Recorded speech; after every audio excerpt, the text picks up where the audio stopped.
जरूर मला माफी मागितली पाहिजे हे मी सुरुवातीला कबूल करतो, पण त्यापूर्वी जसं मी आपलं सर्वांचं म्हणणं ऐकून घेतलं तसं माझं देखील ऐकून घ्यावं आणि मला वेळ द्यावी आपण. अध्यक्ष महोदय, काल माननीय उपमुख्यमंत्री महोदयांचं भाषण होतं, आपण बघितलं असाल. मी मिनिट इथं बसलेलो होतो, मी उठलेलो नव्हतो.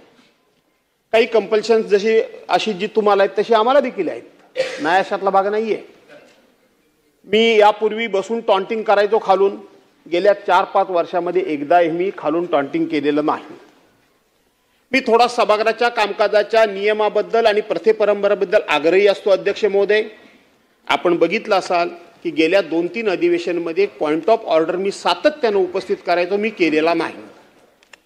ज्या वेळेला एखादा वक्ता बोलत असेल त्यावेळेला समोरून कोण गेला तर क्रॉस म्हणून मी लगेच ओरडायचो. मी ओरडत नाही अध्यक्ष महोदय. परंतु आपण जर बघितलं असाल तर सभागृहामध्ये मी एक शब्द जरी बरं झालं दादा तुम्ही आलात ते, सभागृहामध्ये मी एक शब्द बोलायला जरी गेलो तरी ठरवून होतंय की काय होतंय मला माहीत नाही, ज्याचा उल्लेख माझे मित्र आशिषजींनी केला. मला काही जरी बोलायचं म्हटलं तरी खालून इतक्या कमेंट्स होतात, इतक्या टॉन्टिंग होतं. त्याला काही मर्यादा असल्या पाहिजेत बावनकुळे साहेब. आता आपण कालच्या विषयावर येऊया. मी एक कबूल करतो की माझ्या संपूर्ण इतक्या वर्षाच्या टर्ममध्ये एकदाही माझ्याकडून असंसदीय शब्द गेलेला नाही. साहेब, सभागृहामध्ये मला कधीही माफी मागावी लागलेली नाही, पण तरी सुद्धा इथले मी माफी मागावी की न मागावी हे तुम्ही सांगा. परंतु बाहेर मी जे बोललो ते जेव्हा घरी जाऊन मी आशिषजी ऐकलं तेव्हा त्याचा खेद मला सुद्धा वाटला की मी नाही बोललं पाहिजे असं, की मी नियमाचे आग्रह धरतो. मी या ठिकाणी सभागृह कायद्याने नियमानं चालावा असा जेव्हा सातत्यानं आग्रह धरतो आणि भांडणच करतो मी, तर माझ्याकडून देखील अशा पद्धतीचा प्रभात घडता कामा नये हे मी स्वतःहून मान्य केलेलं आहे.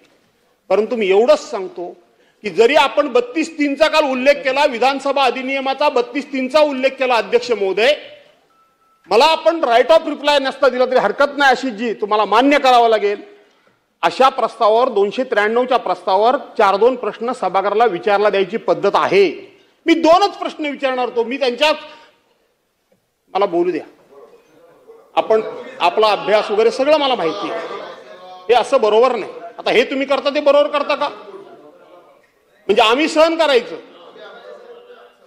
आणि म्हणून मला माझा प्रश्न 2-3 प्रश्न मला विचारला द्यावे हा माझा आग्रह होता. आपण नंतर काय बोललात तेही मी बघितलं. आपण हातामध्ये कागद घेतलात. आता ह्या प्रस्तावावर सभागृहानं विचार हा शब्दापर्यंत आलो मी लगेच उठलो. मला माहित आहे मी कधी उठलो तो, मला चांगलं माहिती आहे. मी हातवारे करून बोलतो, मी जाणीवपूर्वक हातवारे. मी तुम्हाला काल मला सस्पेंड करा हे मी बोललोच, मी आहे ते अध्यक्ष महोदय सांगतोच. आत्ता सुद्धा माझे हात हलतायत. आत्ता सुद्धा रामभाऊ कदमांना आपण दिलत नाही, पुढचा प्रश्न पुकारला रामभाऊनी असे हात केले, रामभाऊनी केले. पण ते रामभाऊ मग ठीक आहे, आपले ते आविर्भाव, आमचा तो गुन्हा, हे आम्ही मान्य करतो. आणि म्हणून अध्यक्ष महोदय आज आमची काही मंडळी राज्यपाल महोदयांना भेटायला गेले. मला माहित आहे की या सभागृहामध्ये आज हा विषय निघणार, आपण फेस केलं पाहिजे, आपण पाठ फिरवता कामा नये. आपल्याला मी या ठिकाणी आशिषजी मित्र म्हणून तुम्ही मला सल्ला दिलात, मी सांगतो सभागृहाला की होय, माझ्याकडून बाहेर मीडिया समोर जे शब्द गेले ते जायला नको होते. अध्यक्ष महोदय, मी जाहीरपणे आपल्याला सांगतो की हे शब्द माझ्याकडून गेलेत, आपल्याला जी मला शिक्षा करायची ती जाहीर करा. या क्षणाला मी ती शिक्षा मान्य करायला तयार आहे. ठीक आहे,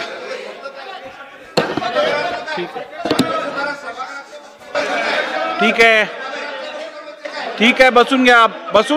असं काय करत